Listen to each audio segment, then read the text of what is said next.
guys, Dawson Weidrich here, and welcome to another episode of Nerdy in Many Ways. Also, happy holidays. Hope you guys enjoyed your wonderful Thanksgiving. It has been a great week. I mean, I gained a couple pounds this week, to say the least, but we're not going to talk about that today. And before I get to my episode review of The Mandalorian on Disney+, first off, I want to say a huge thank you to all you guys who have recently subscribed to this channel. You guys helped me to both reach my 200 and 300 subscriber count milestone this past week, which has been absolutely fantastic. Thank you guys so much. It helps out a ton. Again, the new goal is 500 subscribers, with which I will make an exciting announcement for you guys, especially those who subscribe.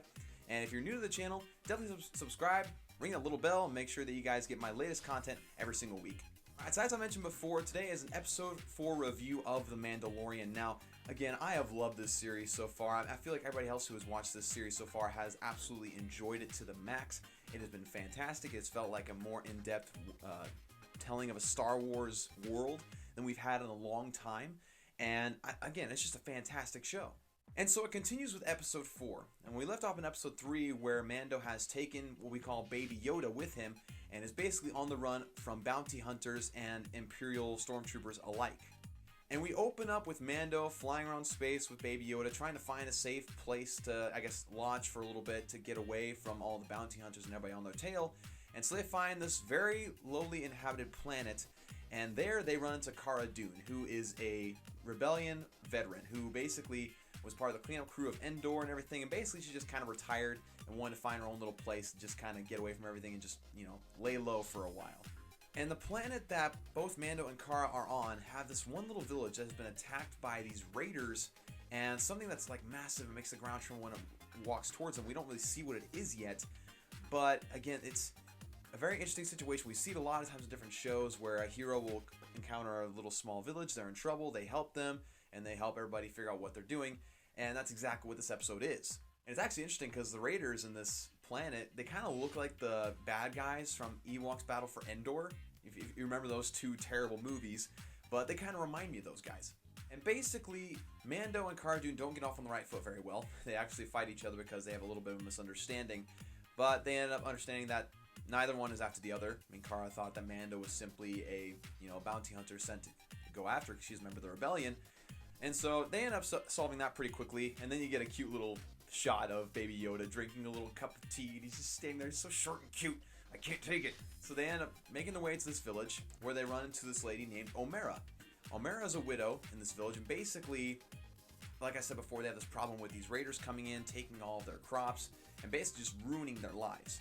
And so at first, Mando and Cara Nune agree to help them out until they discover that these raiders have an ATST, which, if you don't remember, they're Imperial weapons that are basically these giant two-legged things that can just devastate entire fields of battlefields.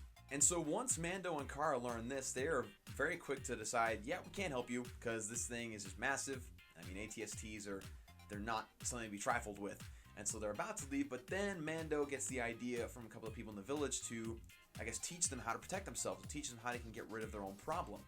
And so they set up this elaborate plan, and Mando and Cara go to the tent of all these raiders and blow it up along with many of their raiders. And then they also get the ATST to follow them back to the village, where they have dug a little hole inside a little pond to where they can have the ATST fall in, and then they can destroy it. But the ATST somehow knows better. It can kind of sense the depth of the water, and so it doesn't step in at first, but they end up laying this little trap to where it steps forward, eventually gets destroyed, and the whole village is saved.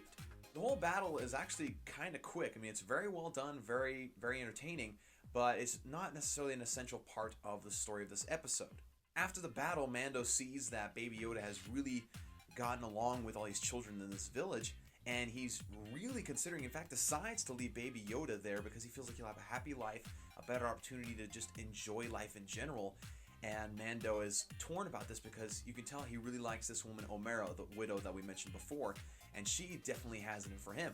But just as Mando is deciding to leave Baby Yoda behind, we see that there is a bounty hunter in the woods that Cara Nune takes care of, but we see that he had the tracking device that all these bounty hunters are using to track down Baby Yoda. And so Mando realizes, well, crap, people are going to find out that he's here anyway, might as well take him with me. And them leaving the planet is basically where this episode ends. So that's the basic story of this episode, but one thing that did stand out to me was when Mando is talking to Omera. He's discussing the whole no taking off the helmet in front of people shindig that's with the Mandalorians, and he tells her that he hasn't taken off his helmet in front of someone since he was the age of some of the kids that are playing outside with Baby Yoda. And so she's astonished by this because that's just not normal with other cultures, of course.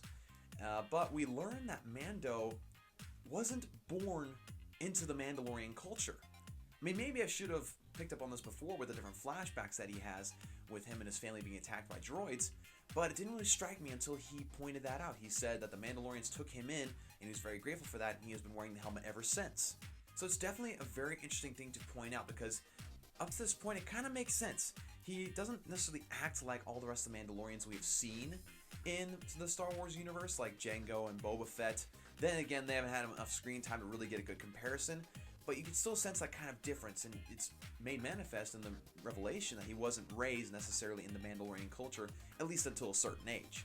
And unfortunately, in this episode, we did not get to see Baby Yoda necessarily do anything with the Force. He just simply plays around with the kids and acts all cute, and gosh, seriously, I can't take it. He's such an adorable character, so much more adorable than Porgs. Fight me on that if you disagree, but he is. So that's my review of episode 4 of The Mandalorian. What were you guys' thoughts? Definitely leave them down in the comment section down below. Also, make sure to like and subscribe on your way out. Definitely check out my different social media pages, and I will see you guys next time.